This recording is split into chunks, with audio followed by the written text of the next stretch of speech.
Assalamualaikum warahmatullahi wabarakatuh. Perkenalkan, nama aku Ika Rianti dengan NIM 0221205, jurusan Manajemen Reguler Sorea. Di sini saya akan mempresentasikan materi tentang resiko keuangan perusahaan mata kuliah Manajemen Resiko yang diampu oleh Bapak Angga. Nah teman-teman, apa sih resiko keuangan itu? Resiko keuangan adalah fluktuasi target keuangan atau ukuran moneter perusahaan karena gejolak berbagai variabel makro.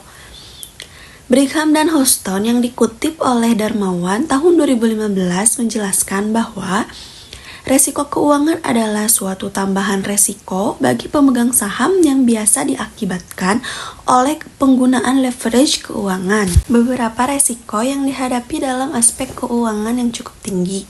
Yang pertama, biaya produksi yang berlebihan. Yang kedua, biaya overhead yang tinggi. Yang ketiga, utang. Yang keempat, pinjaman yang berlebihan. Nah, yang pertama adalah biaya produk yang berlebihan. Maksudnya, biaya produksi yang tinggi akan berdampak pada harga jual yang tinggi pula, sehingga produk akan sulit bersaing di pasar. Cara mengatasi pengurangan biaya tersebut dapat dilakukan dengan cara melakukan efisiensi dan otomatisasi. Yang kedua yaitu biaya overhead yang tinggi.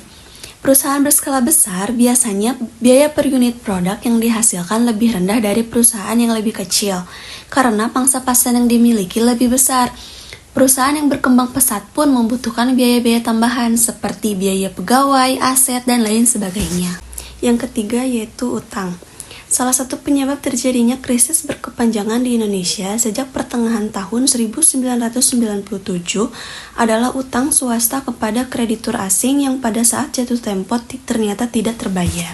Dan yang keempat yaitu pinjaman yang berlebihan. Pinjaman yang berlebihan dapat disebabkan oleh 3 faktor utama. Yang pertama, ketergesaan manajemen atau investasi yang berlebihan pada pabrik baru, diversifikasi produk yang lemah. Yang kedua, ketidakaktifan manajemen atau kegagalan dalam merespon periode jatuhnya penjualan. Kegagalan mencegah jatuhnya penjualan pada lokasi pasar yang ditentukan. Yang ketiga, kenaikan nilai bunga atau nilai utang yang harus dibayarkan ternyata lebih tinggi. Kebutuhan akan modal kerja juga lebih besar. Nah, selanjutnya, utang mempunyai 3 efek yang membahayakan, yaitu menambah beban perusahaan sehingga pendapatan terpaksa digunakan untuk membayarkan pinjaman-pinjaman daripada diinvestasikan. Yang kedua, bank atau para pemegang saham mungkin hilang kepercayaannya kepada perusahaan dalam hal kemampuannya untuk membayar kembali pinjamannya.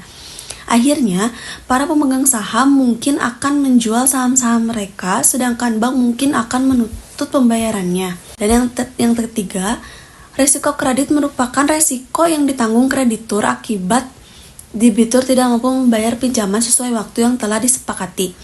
Sering terjadi produsen menaruh produknya lebih dulu dan dibayar kemudian. Atau debitur meminjam uang untuk usaha tetapi usahanya gagal, akibatnya timbul kredit macet. Pembahasan yang terakhir yaitu alasan mengelola resiko keuangan. Mengendalikan resiko keuangan dapat meningkatkan nilai perusahaan karena investor menyukai manajer keuangan yang mampu mengidentifikasikan dan mengelola resiko pasar. Stabilitas aliran kas bisa meminimalkan kerja laba sehingga ekspektasi arus kas akan naik. Stabilitas laba mengurangi resiko bagi gagal bayar atau kebangkrutan. Manajemen ekspor yang aktif membuat perusahaan bisa konsentrasi pada resiko bisnis utama. Misal, perusahaan manufaktur dapat terlindung dari resiko suku bunga dan mata uang dengan berkonsentrasi pada produksi dan pemasaran. Cukup sekian materi yang bisa saya sampaikan. Mohon maaf bila ada salah-salah kata. Semoga materi yang saya sampaikan dapat bermanfaat bagi kita semua. Wabillahi taufiq wal hidayah. Wassalamualaikum warahmatullahi wabarakatuh.